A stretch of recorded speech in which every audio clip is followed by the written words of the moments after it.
बच्चों, देखिए आज हम आपको विलोम शब्द, जिसको हम विपरीतार्थक शब्द भी कहते हैं,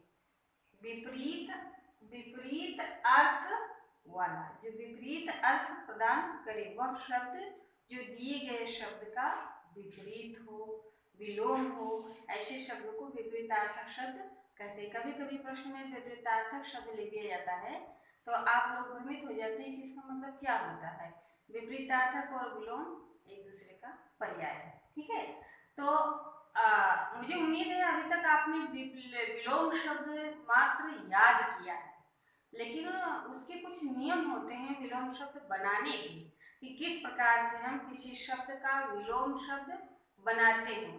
कुछ मुख्य नियम जो हैं वो हम आपको समझाने का प्रयास करते हैं, जिसके तहत मैंने यहाँ पर 3 नियमों को लिखा हुआ है। पहला नियम है आपका उपसर्ग जोड़कर। कोई भी शब्द आपको लिखा हुआ है और उसका विलोम आपको लिखना है तो सबसे पहले आप सोचिए इसका विलोम बनाने के लिए हम उपसर्ग जोड़ते हैं। तो कई उपसर्ग होते हैं जिनको जोड़ करके हम विपरीत शब्द बनाते हैं। जैसे यश शब्द आपको मिला, यश, यश का मतलब होता है कीर्ति। अब इसका विलोम क्या होगा, इसका विपरीत क्या होगा, यह जानने के लिए, इसको बनाने के लिए हम इसमें क्या जोड़ते हैं, उपसर्ग। उपसर्ग और प्रत्यय 2 होते हैं, याद रखिएगा। उपसर्ग हमेशा पहले जुड़ता है और प्रत्यय हमेशा शब्द के अंत में जोड़ा जाता है, ठीक है। तो यहाँ पर हम देखते हैं यश में उपसर्ग लगाते हैं, तो हम अप उपसर्ग लगा देते हैं तो आपका शब्द बन जाएगा अपयश, ठीक है। और जो यश का विलोम है, अगर अपयश शब्द आता है तो इसका विलोम यश है, यश शब्द आता है जिसका विलोम अपयश है। ये दोनों एक दूसरे के विलोम है और विलोम निश्चित होते हैं, कोई दूसरा विलोम और नहीं हो सकता है। दूसरा जैसे घात का विलोम है, तो इसीलिए मैंने ऐसे शब्द लिए हैं समझाने के लिए, 3 ही शब्द लिए हैं, लेकिन तीनों में अलग अलग उपसर्ग हम लगाएंगे, नहीं तो आप एक ही उपसर्ग सब में लगाएंगे तो वो मान्य नहीं होता है। तो यहाँ पे घात है, घात का विलोम होगा प्रतिघात। प्रति यहाँ पर उपसर्ग है, प्रति उपसर्ग इस घात के पहले लगाया गया और जिससे इसका विलोम हो गया प्रतिघात, ठीक है। और अगला है राग। राग का विलोम होगा, राग में हम वी उपसर्ग लगाते हैं, वी, विराग। देखिए राग का मतलब होता है सांसारिक वस्तुओं के प्रति इच्छा और विराग का अर्थ होता है सांसारिक वस्तुओं के प्रति अनिच्छा, ठीक है। तो इस तरीके से इसका अर्थ भी अपने आप में एक दूसरे का विलोम है और उपसर्ग लगा करके हम इसका विलोम बनाते हैं। अगला आप नियम लगाएंगे उपसर्ग परिवर्तन द्वारा। मतलब ये भी नियम है कि उपसर्ग लगाकर ही आप उसका हटाकर लगाकर ही विलोम नहीं बना सकते हैं। एक में कुछ उपसर्ग लगाए तो अगले में कुछ दूसरा उपसर्ग लगा करके हम उसका विलोम बनाते हैं। जैसे आदान, आदान विलोम शब्द है और इसका विलोम आपको बनाना है तो इसका विलोम बनेगा प्रदान। यहाँ पर आ उपसर्ग लगा हुआ है और विलोम बनाने के लिए आपको प्रा उपसर्ग लगाना है और आपका शब्द बन जाता है प्रदान। यहाँ पर हमने क्या किया, यहाँ पर हमने उपसर्गों का परिवर्तन किया, इस उपसर्ग की जगह पे कुछ नया उपसर्ग लगाया, तो जिसको आपको ध्यान में रखना होगा। अगला देखिए जैसे संयोग। संयोग में आप समझ रहे हैं कि योग में सम उपसर्ग लगा हुआ है, सम उपसर्ग लगा हुआ है। माँ जो है वो उसमें नीचे हलंत होता है, उपसर्ग क्या कहते हैं, प्रत्यय उपसर्ग में, सम उपसर्ग में नीचे हलंत होता है, माँ का अनुस्वार हो जाता है, इस तरीके से हिंदी में परिवर्तित हो जाता है, ठीक है।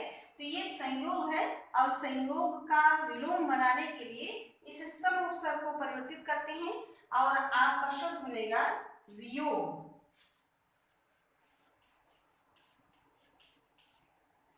ठीक है।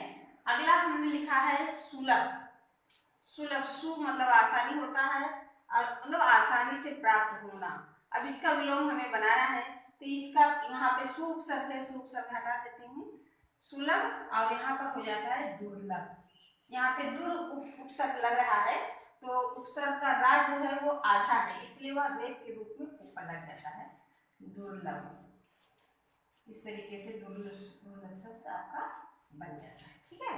अब तीसरा नियम आपका कहता है लिंग परिवर्तन द्वारा, जो मुझे उम्मीद है कि आपको आता होगा कि बहुत सारे ऐसे विलोम होते हैं जिनका लिंग परिवर्तन कर दिया जाता है और वह विलोम शब्द बन जाता है, जिसे आसान याद करना भी आसान होता है। इसीलिए मैंने इसके दो ही उदाहरण लिखे हुए हैं। पहला है भाई, अब भाई का विलोम उसका लिंग परिवर्तन कर दीजिए और हो जाता है बहन। इसी प्रकार से बेटी का विलोम आप लिंग परिवर्तन करके लिख सकते हैं बेटा।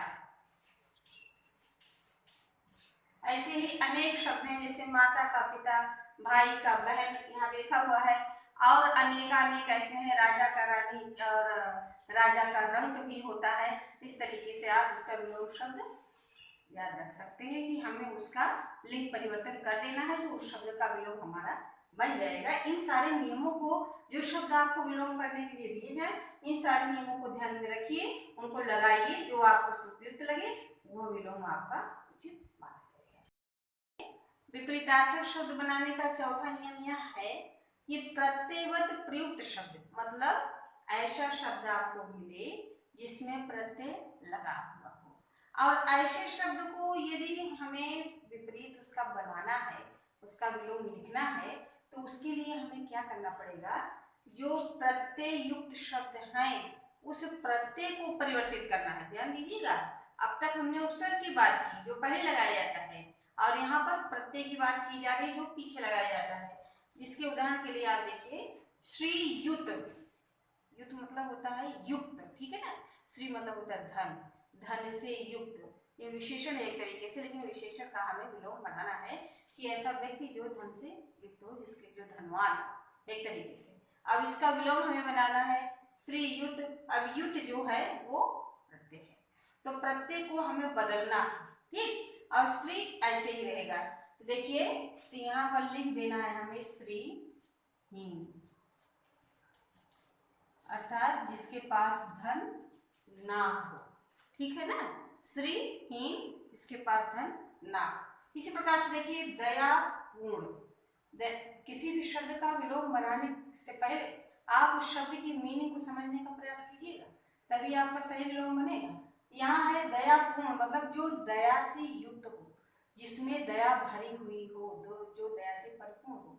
अब हमें ऐसा शब्द बनाना है कि जिसमें दया ना हो, तो इसके लिए हमने इस नियम के तहत जो है इसका जो प्रत्यय लगा हुआ है इसी में कुछ बदलना है। तो आपको दया वैसी लिखनी है, आप लिखिए दया और इस पूर्ण को परिवर्तित कीजिए और हो जाएगा शून्य, ठीक है। तो आपका शब्द बन गया दया शून्य, जिसमें दया शून्यवत हो ही ना, ठीक है। अगला देखिए गतिवान, गतिवान शब्द है, वान यहाँ प्रत्यय लगा हुआ है और इसको बदलना है, तो ये हो जाएगा गतिहीन।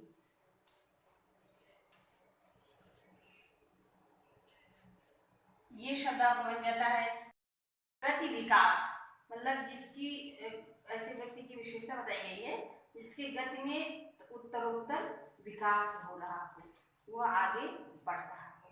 अब इसका विलोम हमें बनाना है, तो गति तो वैसे ही लिखनी है क्योंकि गति के विकास में परिवर्तन करना है, तो लिखिए आप गति और यहाँ पर विकास का विलोम सोचिए, विकास का विलोम सर्वथा ह्रास होता है, तो यहाँ पर गति ह्रास होता है।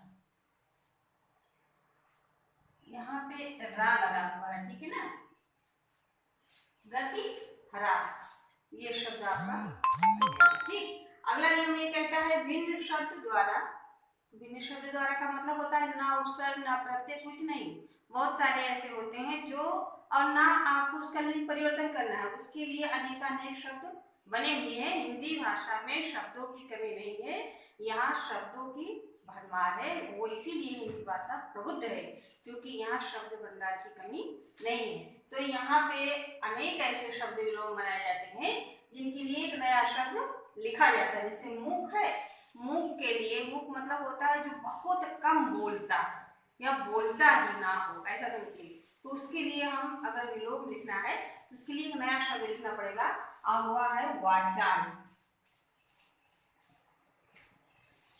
वाचाल का मतलब होता है बहुत बोलने वाला, ठीक है। और इसी प्रकार से जैसे लाभ है, मुझे मालूम है आपको विदित ही होगा, लाभ का विलोम हो जाएगा हाँ, जो एक नया शब्द है, ठीक है। इस तरीके से ये हमने आपको कुछ महत्वपूर्ण नियम बताए जिसके तहत आप विलोम शब्द को बनाने में आपको आसानी होगी, आप समझ सकेंगे।